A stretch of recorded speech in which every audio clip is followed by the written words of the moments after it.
On the hotline right now is Bill King. He is the king of college football talk, hosting on Nashville Sports Radio, WNSR, 6 to 9, Monday through Fridays.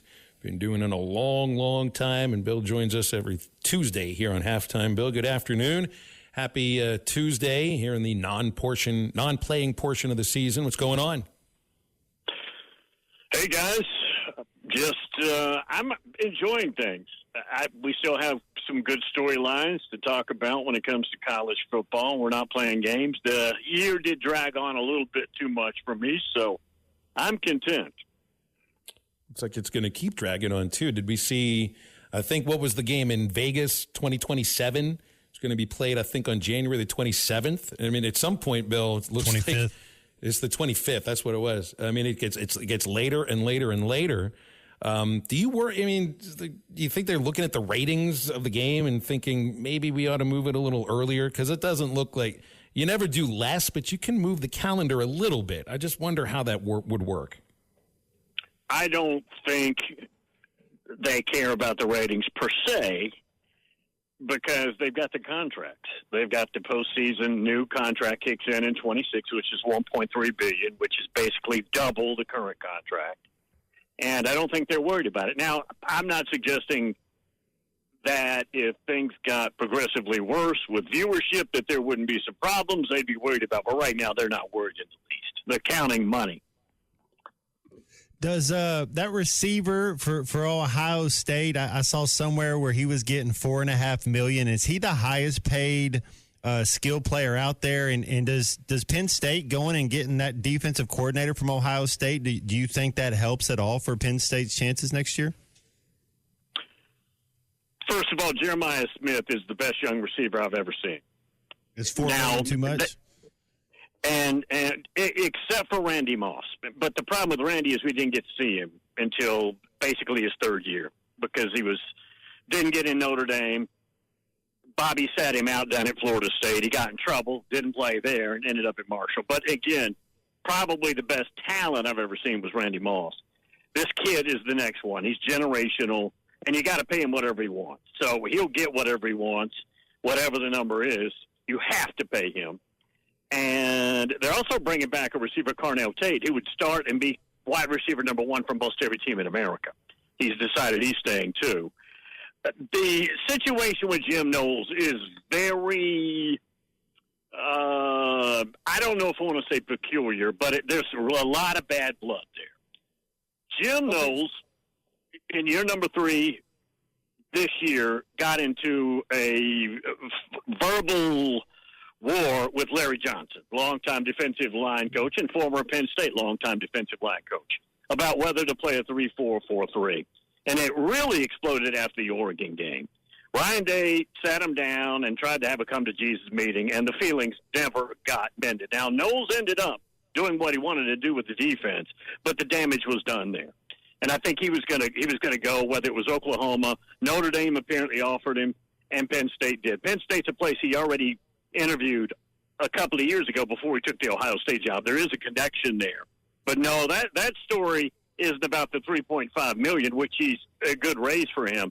There's really bad blood there. He was told during the negotiations to not go to the school national championship celebration.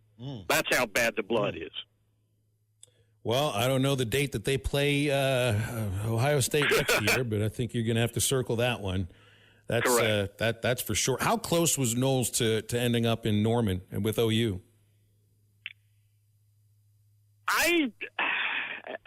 I think it was a consideration, and I think big money was going to be there no matter what, whether it was 3 or 3.5.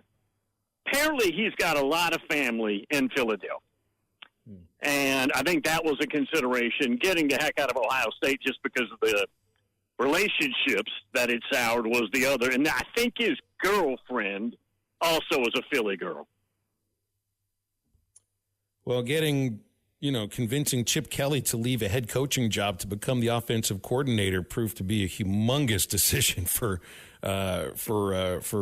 Ohio State and heck for Kelly too. So, you're not going to be convincing a sitting head coach right now to take the defensive coordinator position, but not like they necessarily need to either because they got the Natty. Well, Well, and it's, as we know, guys, not being preachy here, that's a fantastic job. Whoever gets it is going to inherit resources. A lot of talent's leaving, but that's okay. They got talent flowing in. That's Ohio State. They spend the money. Heck, they made $260 million as an athletic department. I was reading over the last athletic calendar year, and they were in the red $37 million. How about that? Hey, when you look at teams that were just outside the playoff 12 last year, Bill, like, and, you know, I talk about a team like Ole Miss, Miami, Alabama. I know Clemson made it. I think Clemson will be fine next year. South Carolina was close. Syracuse with the late surge.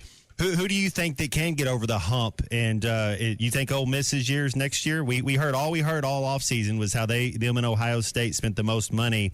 And you saw one of them, it came to fruition with Ohio State, and not necessarily with Ole Miss. Could you see Ole Miss in the playoff 12 next year? I could. Now, I don't think it's as guaranteed as I thought it was, and I still claim it's the best roster I've ever seen at Ole Miss.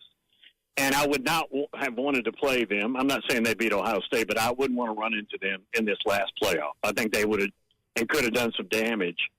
But they've got to replace Jackson Dart, who I think might be the most underrated quarterback in the country. And I think will have a solid Sunday career. Jeffrey Simmons is the new kid. He's a lefty out of Florida. He's 6'3", 220. And we only really saw him in that Georgia game, and he looked good there. Now, that's even though that was against a really good team, you don't know what to think. But he's got a lot of ability.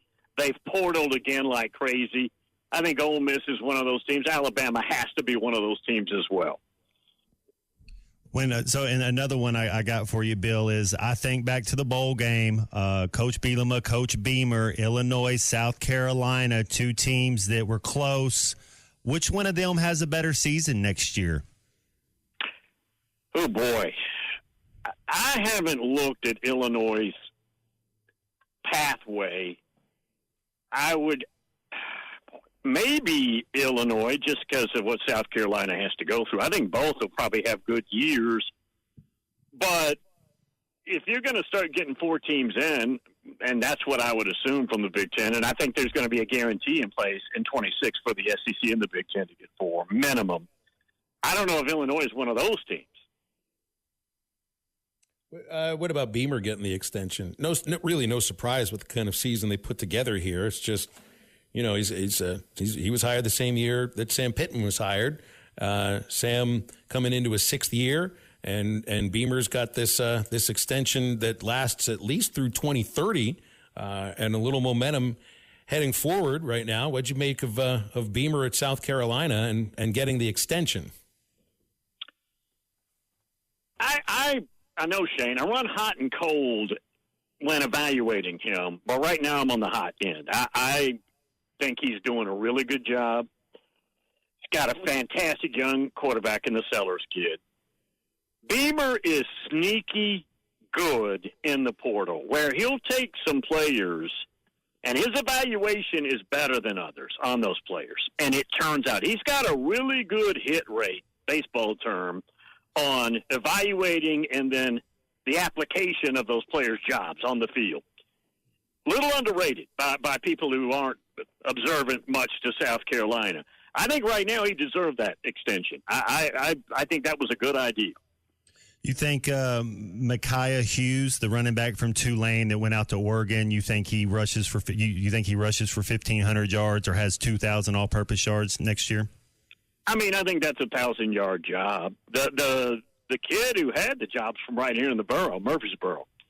But and I don't even know if he's coming back or not. I haven't even checked. But he's a true junior. I do know that. But yeah, I mean, he's got a chance. That's a high octane stuff a stat sheet offense. I would think so. Now 2,000 yards, as you know, that's hard to stuff that stat sheet that way. But there's a lot of data, a lot of yardage, a lot of stats that you can get done out there. Yeah, and when 2,000, I mean, you know, catching the ball too. Hey, there's a quarterback that caught my eye this year, Seth Hennigan from Memphis. I know we haven't really talked about him a lot, but I like this kid. What are your thoughts on him? Is he a guy that could go in the top 100 picks? Do you think he's good enough to play on Sundays? I think he's good enough to be on somebody's roster. Maybe be the third guy, maybe in an emergency be the second guy. I think that's what type of prospect he is. They've really done a good job. Memphis over the last 10 years has really done an outstanding, maybe a top 10 team. If you go back through and look at the quarterbacks, they've either developed or whatever they've done with them, whether it's Coach Norvell, et cetera.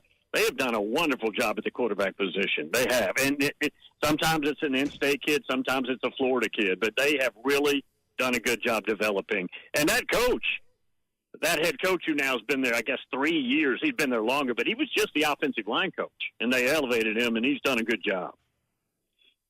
Bill, let's leave it there. Appreciate you hopping on as always. We'll look forward to doing it again next week. And by the way, when we talk next week, it'll be a day before National Signing Day, which, of course, is not a really exciting day any longer because the early signing period is what it's all about.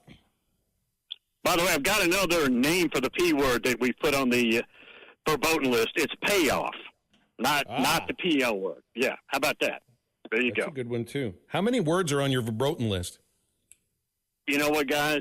Embarrassingly, I don't know. It's a run-on sentence. It's forever. It's fluid. Yes, very fluid. What your English teacher told you not to do. That's what that list is. Yeah. Matt's mom is an English teacher, so she's got a lengthy list of those. Yeah. She would have red ink all over my thing. It would not go well. BetOnline is the world's most trusted betting platform and your number one source for online betting in 2025. Whether you're a seasoned fan or a first-time bettor, BetOnline is your ultimate game day companion. With the largest selection of odds on everything from football to NBA, college basketball to NHL and UFC, BetOnline is your number one sports betting source for the new year. From every touchdown to three-pointer and hat trick, BetOnline has you covered with odds, stats, and more for every game, every play, and every win. BetOnline, the game starts here.